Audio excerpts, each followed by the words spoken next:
નમસ્કાર, આપ જોઈ રહ્યા છો નેશન પ્લસ ન્યૂઝ. હું છું આપની સાથે હેતલ ભગત. વસંત ઋતુના આગમન સાથે જ પ્રકૃતિ ખીલી ઉઠે છે અને જ્યારે વાત ગુજરાતના ગૌરવ સમાન સ્ટેચ્યુ ઓફ યુનિટીની હોય ત્યારે આ નજારો કંઈક અલગ જ હોય છે. વડાપ્રધાન નરેન્દ્ર મોદીના વિઝનથી બનેલા એકતાનગર ખાતે આગામી 1 માર્ચથી કેસુડા ટ્રેલનો પ્રારંભ થવા જઈ રહ્યો છે.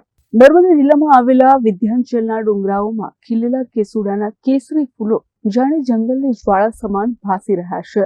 અંદાજિત 65,000થી વધુ કેસુડાના વૃક્ષો જ્યારે કેસરી રંગના ફૂલોથી લચી પડ્યા છે, ત્યારે એકતાનગરમાં કુદરતનો અનોખો ઉત્સવ શરૂ થયો હોય એવો માહોલ સર્જાયો છે.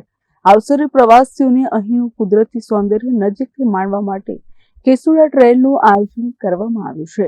સંસ્કૃતમાં જેને કિંચુક અને પલાશ કહેવાય છે, તે કેસુડો ભારતીય વનવગડાનું ગૌરવ છે.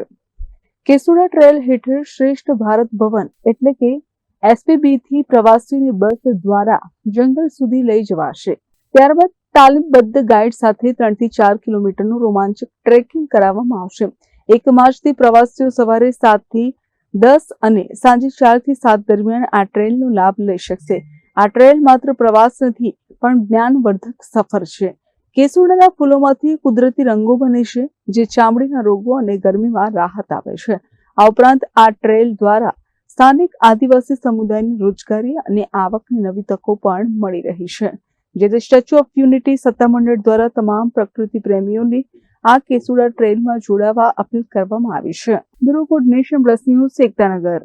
સમાચારોના સતત અપડેટ મેળવવા માટે અમારી નેશન પ્લસ ન્યૂઝની યુટ્યુબ ચેનલને સબસ્ક્રાઇબ કરો, બેલ આઇકન દબાવો અને જોડાયેલા રહો ફેસબુક, ઇન્સ્ટાગ્રામ અને ટ્વિટર પર.